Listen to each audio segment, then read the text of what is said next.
Well, it's a nice day out here. I thought I'd take Daisy for a ride. You can see, and I posted yesterday, I gave her a haircut.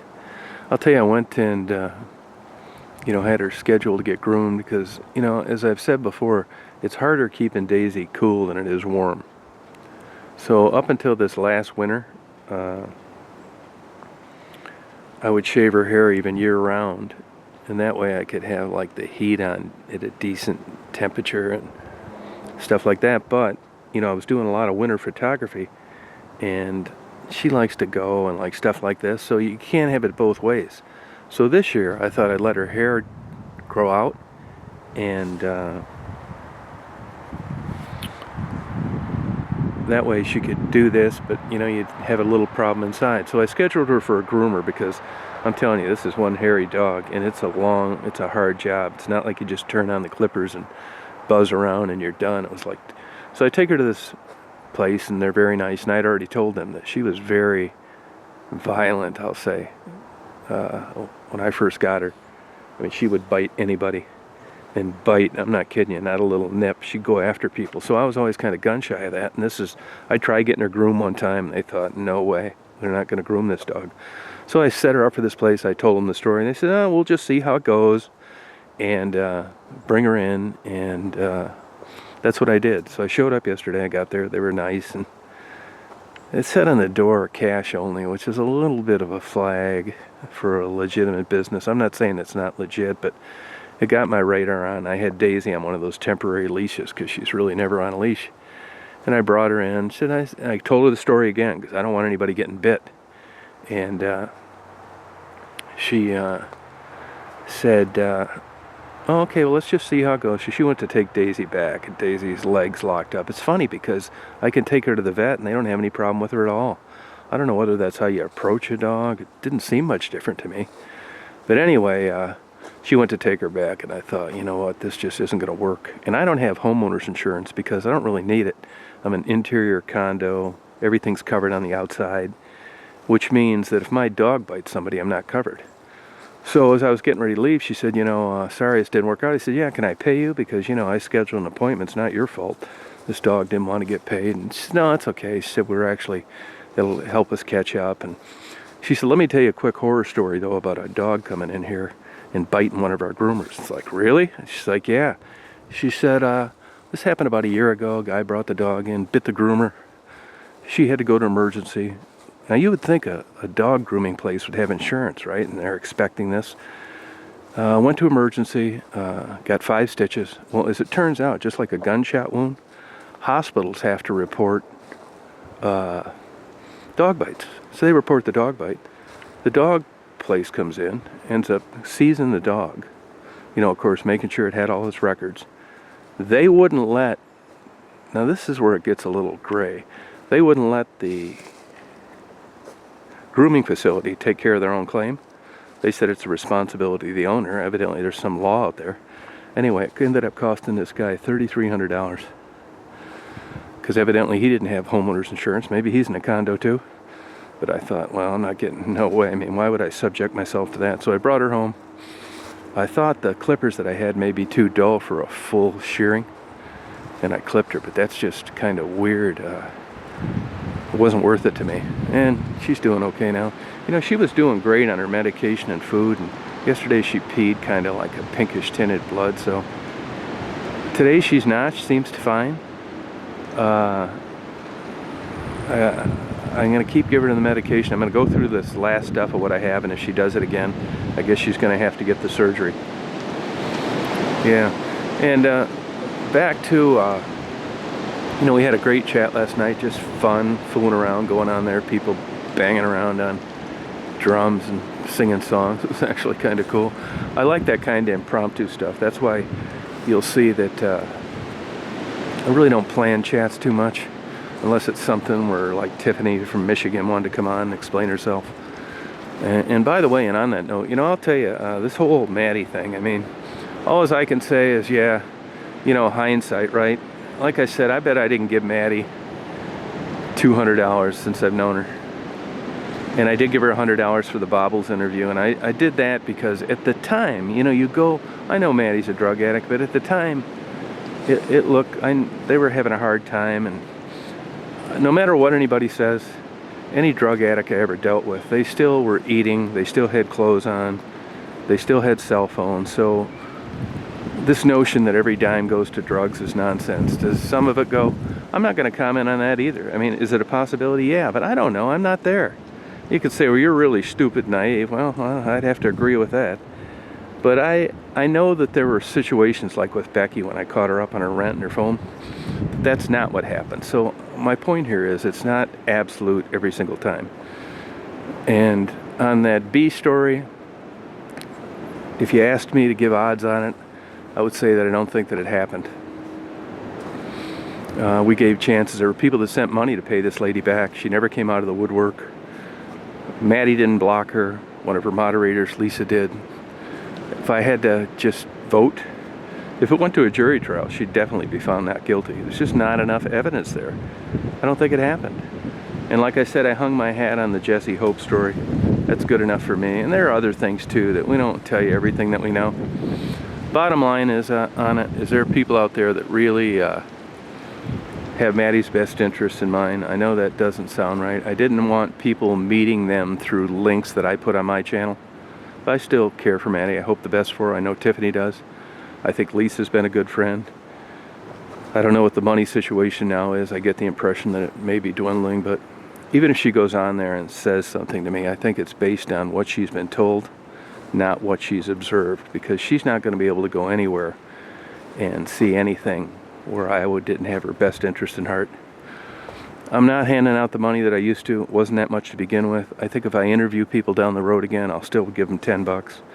I mean, in the whole scheme of a $150 day or $300 a day addiction, you're really going to hang your hat on me giving somebody $10 and you're not sure what they're going to do with it?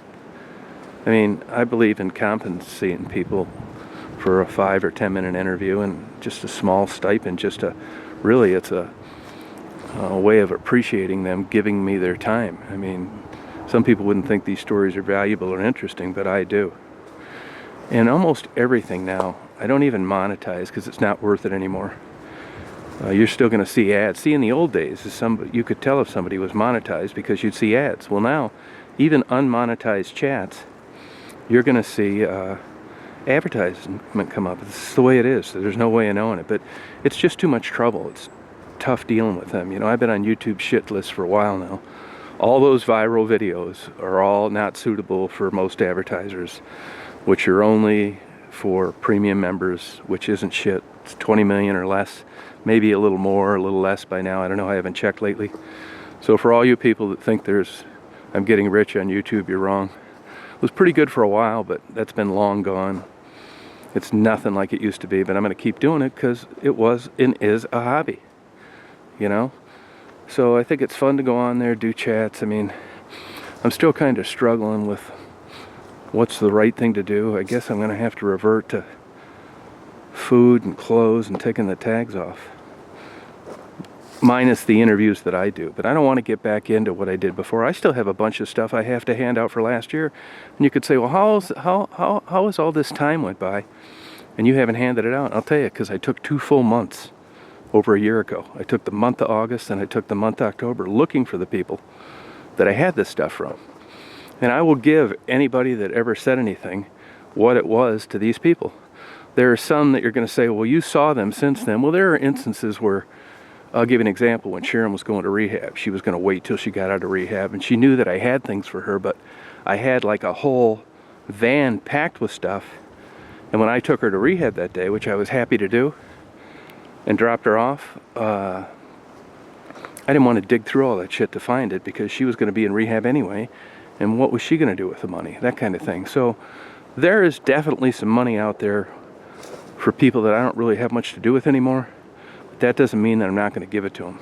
So it's funny. You would think that the way people get on me about anything they can, that they'd be wondering what happened to some of these things that were sent that they never saw a video on getting delivered. Because what I was always trying to do is separate an interview from deliveries, because I didn't want, people tuning in when they were just trying to be good and give something to people in need. So I always separate them. You'd see sometimes I'd say, well, let me cut this off. and we'll do a thank you video, which is separate. You know what I mean? And people got a hold of me later and they said, no, we liked him, do whatever you want. I just didn't feel at the time, I didn't want to take a donation and turn it into a Tom Reed interview. See what I mean? So that's the kind of way it worked. And actually, when I was going through hard drives and looking around last night, there were, people I run across that, I don't really forget about them, but I don't see them any longer. And that was like Coco and Amanda, and they were doing well, went to rehab. And this is last that I knew, but I knew this, that they had went to rehab and they were on the right track for quite a while. And other people, and certainly Tiffany, and Hamtramck has done well. So, yeah, I guess I'm going to sail a different ship in the future. I don't think that I want to do that. And honestly, I know that a lot of these people that sent money to some of these people that felt that they were duped, they got to know them through links that I put on my channel. And really, I struggled hard with this, and I thought, well, I think that's probably a good idea for, if they scroll across them and meet them on their own, that's one thing. But if they come to my channel because they want to watch whatever, and they happen to see a link on there and go there and end up getting duped, I just don't want to be a part of that, to be honest with you. I just felt it was a little over the edge. None of this stuff is absolute. I mean, there's good and there's bad. It's not all bad and it's not all good. But when it came to some of those stories, and like I said, that Jesse Hope deal, who's as honest as the day is long, I just couldn't in good conscience do it anymore. So that's going to be a lost ammunition for a lot of people that think I enabled these people. I'm going to still enable somebody at $10 a pop, so you're going to have to learn to live with that. So that's it. So I'm out here with Daisy on this beautiful day. Hi, hon, you having fun? We haven't been out here in a while. It's been such a cold spring. There's actually snow still piled in a lot up here, which is what you'd expect in the UP. Not in lower Michigan, northern lower Michigan. It's crazy. Love coming back here. I see quite a few trees fell down. I didn't get back here in the winter as much as I used to. So that's it. And I'm always open to suggestions. These crazies that make these videos, don't believe them. If you haven't heard it from me, you don't have a screenshot or an email. All these kooks, I don't email back any of them. They're never going to be able to show you a reply. They're never going to be able to hand my IP address out, because I'm sure some of them are fake, but I'm sure some of them are real. And honestly, I wish the best for all of them. I know I get pissed sometimes. I know, Sharon, I mean, I tried to help her out as good as I could, but, I wouldn't recommend anybody getting involved with her just based on what I know. Once I knew she was like doing things, I just couldn't. It was similar to the Maddie and Gerald thing, only in a different kind of way. And Bobbles, I think I'm on good terms with. I mean, I like Bobbles. I would consider her a friend. Most of her moderators are cool. I think that JR, whatever his name is a good guy. JB, he's a good guy. Civil. I mean, you don't have to agree with somebody to get along. And I like this Addie. I think she's absolutely excellent. But a couple of those other kooks on there, namely that Luna and that other Ablavi, are just troublemaking, militant racists that will take a shred of information and give donations when everybody's watching. It's just a false advertisement of themselves. And like I said before, I'd be glad to donate to a charity. It's, when people misrepresent what they do for a living, you wonder what else they're lying about. And I guarantee you that that Ablavi does not have a degree in economics. Like I said before, she doesn't need to prove it to me. She can show it to Bobbles, and I'll make a donation to her channel. And there's no way in hell this Luna is a CPA. That is a difficult 4-part exam. And just getting eligible to take the test, there's no way with the writing and verbal skills that she has that she is a CPA. I'm calling you out on that if you're listening. You may be a bookkeeper, or you may call yourself an accountant and work in an accounting firm, and you may have something to do with a CPA. But there's no way you're a CPA yourself.